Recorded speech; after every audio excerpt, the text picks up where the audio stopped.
धक्कादायक प्रकार समोर आलेला आहे. एका महिलेचा 7व्या महिन्यातला रिपोर्ट हा पॉझिटिव्ह दाखवतोय आणि त्यानंतरचे 5 रिपोर्ट जे आहेत ते निगेटिव्ह दाखवत आहेत. नक्की काय प्रकार आहे, काय या मागचं कारण आहे, आपल्याकडे काय या संदर्भात?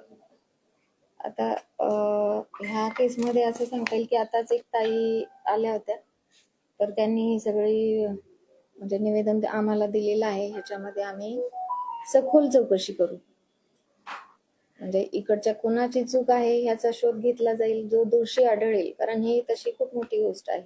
आणि वरून असं आहे की ताईंची अशी तक्रार आहे की ह्या गोष्टीमुळे त्यांचा संसार उद्ध्वस्त झालेला आहे. तर आमचं काम आहे की ह्याची पूर्ण चौकशी करून जो दोषी आहे त्याच्यावर कठोरात कठोर कारवाई करून त्या ताईंचा संसार कसा मार्गी लागेल त्यासाठी आम्ही नक्की सगळे प्रयत्न करू. जनरली जो पॉझिटिव्ह रिपोर्ट असतो एचआयव्हीचा तो कधी निगेटिव्ह होतो का भविष्यामध्ये, किंवा असं काही घटना आहेत का?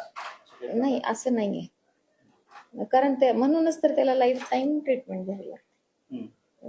मग आता त्यांना जवळपास 15-16 महिने त्यांनी ट्रीटमेंट घेतली, गोळ्या औषधे घेतले, त्याचे देखील त्यांच्या शरीरावर दुष्परिणाम होऊ शकतात.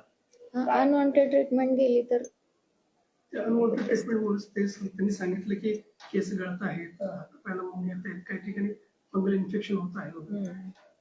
कारण ह्या इम्युनो सप्रेशन झालेल्या आजाराला टॅकल करण्यासाठी दिलेलं मेडिसिन असते. कुठल्याही मेडिसिनचे साईड इफेक्ट्स असतातच. हे आपल्याला चौकशी अंती मी ह्याच्यावर तुम्हाला नेमलेली आहे. आम्ही चौकशी करण्यासाठी नेमलेली आहे. चौकशी ती 3 सदस्यीय त्रिसदस्यीय असते. खरं तर अशा पद्धतीने असा एक आरोप होतोय की आपल्याला जे अनुदान मिळतं ICTC सेंटरला ते बंद पडू नये म्हणून अशा पद्धतीचे चुकीचे रिपोर्ट्स दाखवले जातात. अशा घटना मंगळवेढा असेल, पंढरपूर असेल अशा ठिकाणी देखील घडल्याचं सामाजिक कार्यकर्त्यांकडून सांगितलं जाते. काय नक्की या संदर्भातले अनुदान कशामुळे मिळतात, कशासाठी? तसं नाही आहे ऍक्च्युली. आता ICTC सेंटर्स हे आपल्याला जे खरोखर आजारी आहेत त्यांच्या ह्याच्यासाठीच निदान आणि उपचारांसाठीच उभी केलेली असतात. त्याच्यामुळे असे खोटे रिपोर्ट तयार करणं पूर्ण चुकीचं आहे.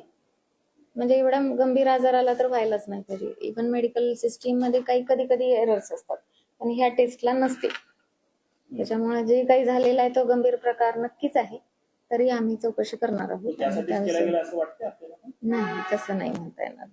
ट्रीटमेंट सुरू होती 6 महिन्यानंतर समजले गेले की ते निगेटिव्ह आहे. तर ट्रीटमेंट कुठेतरी थांबवणं गरजेचं होतं. हाय डोस जे चाललेले होते ते चौकशीच हे करूनच मी आपल्याला ह्या संबंधी तक्रार आमच्याकडे ऍक्च्युली आमच्या उपसंचालकांना दिलेली आहे तक्रारी. तिथून आम्हाला ऑर्डर आली की लवकरात लवकर कमिटी स्थापन करून चौकशी करा आणि तिचा अहवाल सादर. मॅडम, एखादी घटना जी समोर आली पण अशा घटना अनेक असू शकतात. ऍक्च्युली ह्या आजारासारख्या ह्याच्यामध्ये असं होत नाही, व्हायलाही नाही पाहिजे. आता हा जो प्रकार घडलेला आहे ह्याचं मी परत म्हणेन की चौकशी अंती मला बोलता येईल. काय कारवाई अपेक्षित आहे यामध्ये? सस्पेन्शन असेल किंवा काही फौजदारी गुन्हा दाखल होईल किंवा काय? आता ते चौकशी अंती जे समोर येईल की नाही त्याच्यानुसारच ते ठरलं जाणार.